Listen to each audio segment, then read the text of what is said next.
जनाब, आपसे 2 दिन पहले पीएसएल की ड्राफ्टिंग हुई है 13 जनवरी को लाहौर की हजूरी बाग में। और ड्राफ्टिंग में जो ब्लंडर्स हुए वो तो आप सबके सामने हैं। कहीं ब्रॉडकास्टर बैठकर सिगरेट पी रहे हैं, उन पर कैमरा पड़ रहा है और एकदम वो सिगरेट छोड़ रहे हैं। कहीं माइक बंद हो रहा है। और आप अंदाजा लगाएं कि पीएसएल को होते हुए और इस सेरेमनी को होते हुए 10 साल गुजर चुके हैं, लेकिन हमारे पास एक स्टैंडी माइक है जो एक बंदा लेकर उस टीम के पास जा रहा है, फिर उस टीम के पास जा रहा है, फिर इस टीम के पास आ रहा है। यानी कि हमारी पीएसएल का स्टैंडर्ड ये है।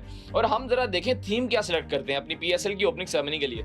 हम अभी तक ना बेसिकली मुगलों के दौर में जी रहे हैं। हम हजूरी बाग में सेरेमनी करवा रहे हैं। इस्लामाबाद यूनाइटेड का थीम ये था कि उन्होंने सफेद कॉटन का शलवार कमीज पहना था, ऊपर इंग्लिश हुडी पहनी हुई थी रेड कलर की, और नीचे स्निकर्स पहने हुए थे तमाम प्लेयर्स ने। ये इस्लामाबाद यूनाइटेड का थीम था। उसके बाद पेशावर ज़ल्मी का थीम ये था कि बाबर आजम ने सफेद शलवार कमीज पहना हुआ था, ऊपर वेस्ट कोट पहनी हुई थी। ये पेशावर ज़ल्मी के स्क्वाड आ गया। लाहौर का अपना कोई सिस्टम चल रहा था, वो जीन्स और ऊपर हुडी में होकर आ रहे थे। और जो तमाम तर थीम पीएसएल का बनाया गया वो अरेंजमेंट तो थे ही मुगलों के दौर वाले, और जो जगह थी वो भी मुगलों के दौर वाली थी। तो हम बेसिकली अभी तक मुगल दौर में ही जी रहे हैं, हम यहाँ पर आए नहीं हैं। आप अंदाजा लगाएं कि यार एक लीग को होते हुए, जिसको हम दुनिया की सेकंड बेस्ट लीग कहते हैं, उसके पास माइक नहीं है।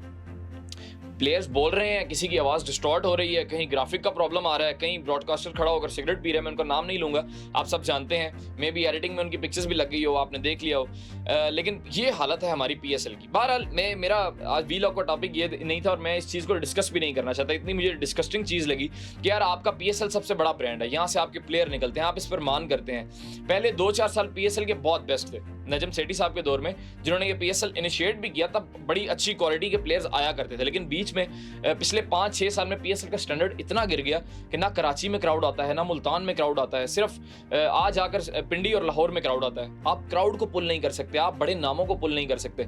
आप सिर्फ ये देखें कि बाबर आजम फैसलाबाद में खेलने गए, पूरा ग्राउंड भर गया। क्यों भरा?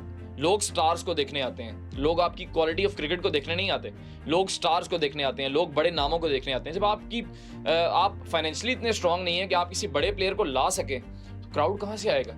मैं अभी अली तरीन साहब का एक इंटरव्यू देख रहा था, उन्होंने किसी स्पोर्ट्स जर्नलिस्ट को इंटरव्यू दिया, जिसमें अली तरीन साहब ने बताया कि मैंने पीएसएल मैनेजमेंट को ये कहा कि आप कराची में फाइनल ना करवाएं। उन्होंने कहा नहीं जी नहीं, हमारा कैपिटल हब है, हमारा बिजनेस का हब है, और कराची सबसे बेहतरीन स्टेडियम है, वहाँ के लोग क्रिकेट के शौकीन है, पाकिस्तान का सबसे बड़ा शहर है। अली तरीन साहब ने कहा, मैंने कहा चलें ठीक है, सेमीफाइनल होता है मुल्तान सुल्तान्स का और पेशावर ज़ल्मी के बीच में। ये अली तरीन साहब कह रहे हैं। उन्होंने कहा कि जब पहला ओवर स्टार्ट हुआ तो मैंने ग्राउंड की एक वीडियो बनाकर, एक स्नैप बनाकर उसी घटिया पीएसएल मैनेजमेंट को भेजी। ये मैं घटिया पीएसएल मैनेजमेंट को नहीं कह रहा, ये अली तरीन साहब ने कहा कि घटिया पीएसएल मैनेजमेंट को मैंने वो वीडियो भेजी और मैंने कहा बताएं कितने वो लोग जो आप कह रहे थे कि उमड़ के आएंगे। मैंने आपको कहा था कि कराची स्टेडियम के बाहर का रोड खराब है, यहाँ के लोग खराब है, यहाँ का ग्राउंड खराब है, और ये वर्स्ट व्यूइंग एक्सपीरियंस है कि जहाँ से आप मैच देख ही नहीं सकते।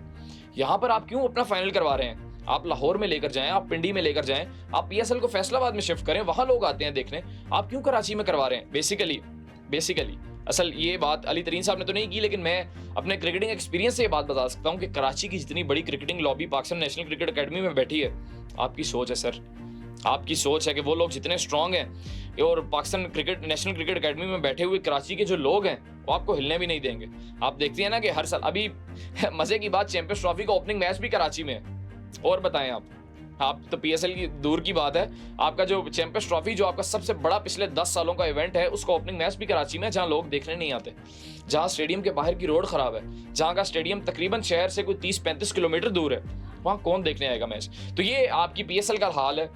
बहरहाल बाकी ये कि अहमद शहजाद साहब पर एक व्लॉग पीछे किया था और अहमद शहजाद साहब का नाम गोल्ड कैटेगरी में आया था। मैंने आपको ये बताया था कि क्यों उनका नाम आया है और क्यों नहीं आया। तो अहमद शहजाद साहब ने उस पर एक व्लॉग किया, उन्होंने बड़ा क्रिटिसाइज़ किया पीसीबी को और पाकिस्तान क्रिकेट बोर्ड की मैनेजमेंट को कि इन्होंने खुद ब खुद मेरा नाम डाल दिया और मैंने नहीं कहा था कि मैंने ड्राफ्टिंग में शामिल होना है।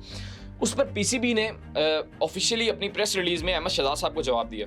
सबसे पहले उन्होंने ये कहा कि जो नेशनल प्लेयर्स को ड्राफ्ट में शामिल किया जाता है वो उनकी मर्जी से नहीं किया जाता, वो ऑटोमेटिकली उनका नाम ड्राफ्ट में आ जाता है। जो भी प्लेयर पिछले 1 साल के सर्किट में फर्स्ट क्लास खेलते हैं, चाहे वो कोई भी प्लेयर हो, अंडर 19 का प्लेयर हो, अगर वो फर्स्ट क्लास खेला है तो ऑटोमेटिकली उसका नाम पीएसएल की ड्राफ्टिंग में आ जाता है। ये कोई इतनी बड़ी बात नहीं है। हर प्लेयर से पूछ के उसका नाम नहीं लाया जाता, या कोई बहुत बड़ा प्लेयर है तो उसका नाम पीएसएल ड्राफ्टिंग में है। हजारों प्लेयर्स का नाम पीएसएल की ड्राफ्टिंग में आता है, उसी में से एक अहमद शहजाद साहब के भी आया। उसकी वजह यह है, और आप अहमद शहजाद का दोगलापन जरा चेक करें कि आप कह रहे हैं मैंने पीएसएल नहीं खेलनी, आप सर पिछले साल वापटा से फर्स्ट क्लास खेले हैं, आप क्यों खेले हैं? जो पाकिस्तान क्रिकेट बोर्ड के ओहदेदारान पीएसएल में हैं वही तो फर्स्ट क्लास में है, आप फर्स्ट क्लास भी मत खेलें। फिर आपको इतना प्रॉब्लम है यहाँ के सिस्टम से आपको खुद से तो प्रॉब्लम नहीं है, आपको यहाँ के सिस्टम से प्रॉब्लम है। ठीक है, सिस्टम में फ्लॉज होंगे, हम भी क्रिटिसाइज करते हैं सिस्टम को, लेकिन आपको ज्यादा प्रॉब्लम है ना। आप पीएसएल में नहीं खेलना चाहते तो आप फर्स्ट क्लास क्यों खेल रहे हैं? फिर आप लास्ट ईयर वापटा से खेले, इसमें इसलिए आपका नाम पीएसएल की ड्राफ्टिंग में है। दूसरी बात, आपने कहा कि मैंने रिटायरमेंट ले ली है, मेरा नाम कैसे इन्होंने डाला? सर, पीसीबी ने आपका जवाब ये दिया है कि आपने रिटायरमेंट सोशल मीडिया पर ली है। क्रिकेट या कोई भी स्पोर्ट्स सोशल मीडिया पर नहीं खेली जाती। सोशल मीडिया पर जैसे मैं बातें कर रहा हूं बस ये की जाती हैं, खेला नहीं जाता सोशल मीडिया पर। तो आपने जो रिटायरमेंट पीएसएल 9 के बाद ली थी वो अपने ही व्लॉग में सोशल मीडिया पर ली थी।